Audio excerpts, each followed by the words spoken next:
आ चुके हैं आप लोगों के लिए 20 मिनट में शाम की 50 ताज़ा और बड़ी खबरें बताएंगे दोस्तों। आखिरकार आज कैसे हमास ने इजराइल के सैनिकों को गाज़ा पट्टी में दौड़ा दौड़ा कर पीटा। जी हां, बौछार कर दी है गोलियों की।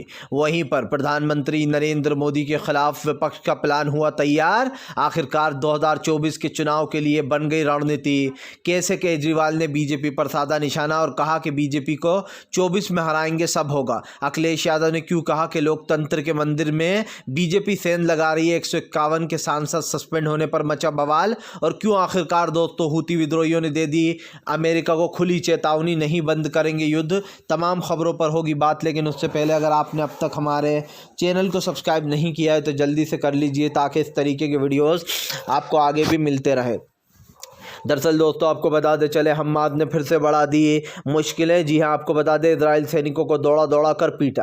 दरअसल आपको बता दें चले दोस्तों, कल गाज़ा में खूनी खेल चलता रहा, जहां एक तरफ हमास के लड़ाकों ने इजराइल सैनिकों को दौड़ा दौड़ा कर पीटा, बौछार कर दिया। अब तो हालत ये हो गई है कि इजराइल को अपने साथ डॉक्टरों की एक टीम लेकर घूमना पड़ रहा है। अब एक डॉक्टरों की टीम भी लगा दी गई है। आपको बता दें चले, दरअसल इजराइल का बुरा हाल हो रखा है। हमास के लड़ाके इजराइलों को दौड़ा दौड़ा कर पीट रहे हैं, जिससे कहीं ना कहीं उनकी मुश्किलें बढ़ गई हैं।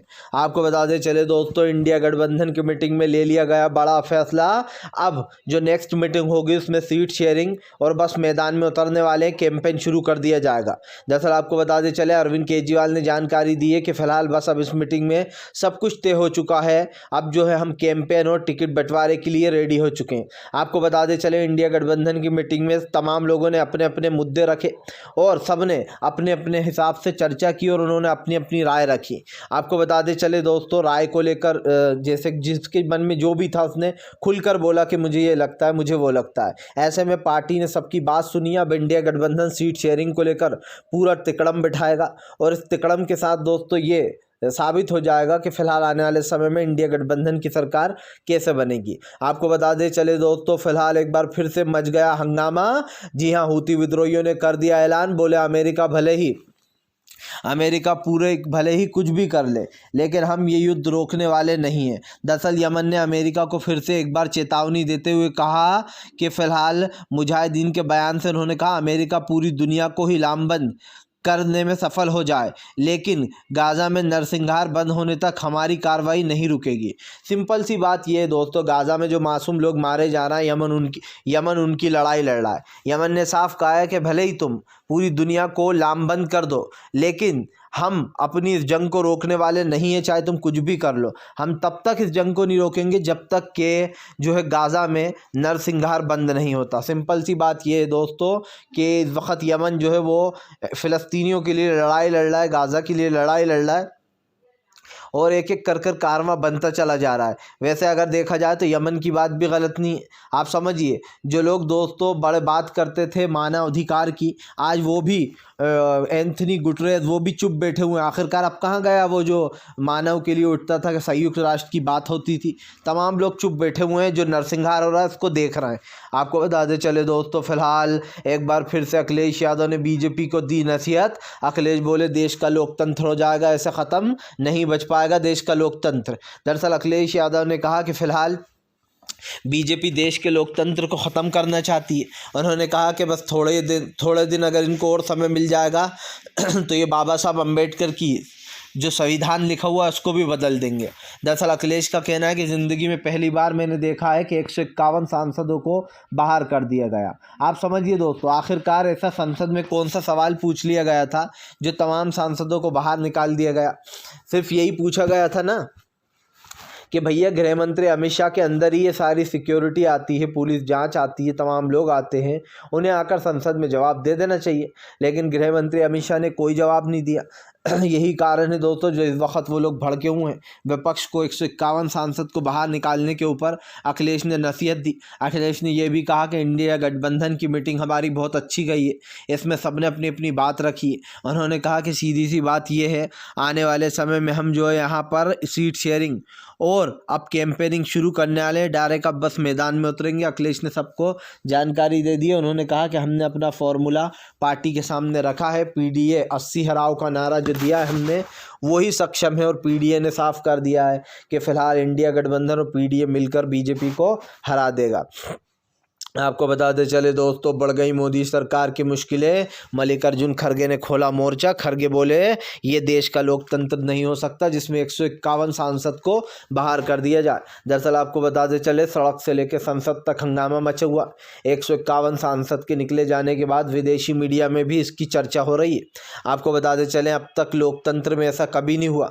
दोस्तों अगर मैं आपको बीजेपी का पुराना वीडियो दिखा दूंगा जब मनमोहन सिंह साहब थे 2012 में, उससे पहले 2009, 2008 इस समय कैसा हंगामा करते थे दोस्तों बीजेपी वाले। जब कांग्रेस की सरकार थी टेबलों पर चढ़ जाया करते थे, टेबलों पर चढ़कर दोस्तों चीज़ों को उखाड़ते थे, उस पर कूदाफादी करते थे और पता नहीं क्या क्या कहते थे कांग्रेस के बारे में।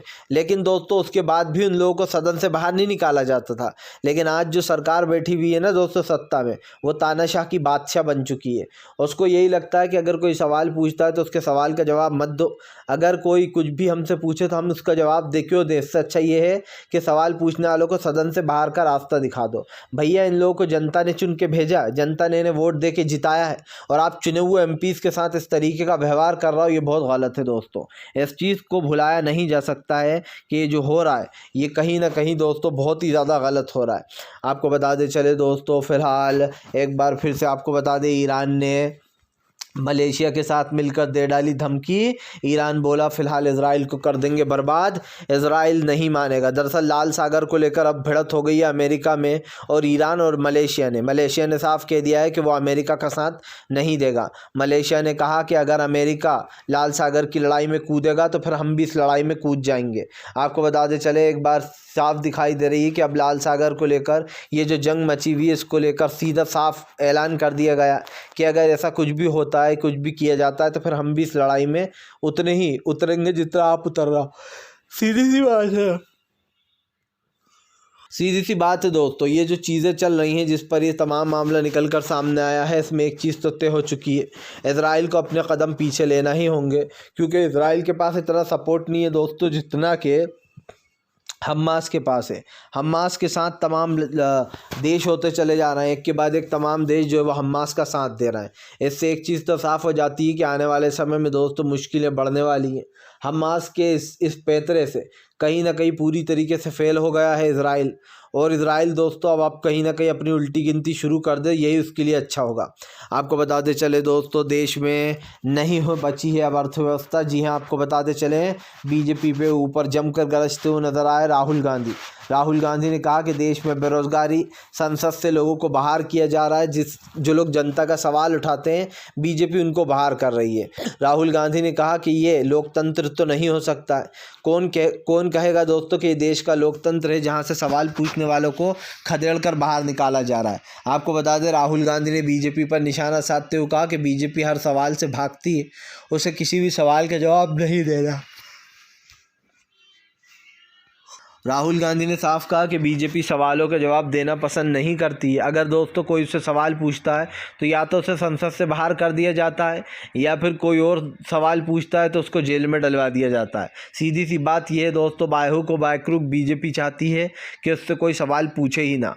तो समझ लीजिए फिर लोकतंत्र की ज़रूरत ही क्या है। जब आप एक तानाशाह सरकार चला ही रहो तो उसको अच्छे से ही चलाओ। साफ कह दो कि हम किसी को कुछ नहीं पूछने देंगे, किसी से कुछ नहीं बोलने देंगे, और ये चीज़ सबको सामने दिखाई दे रही है।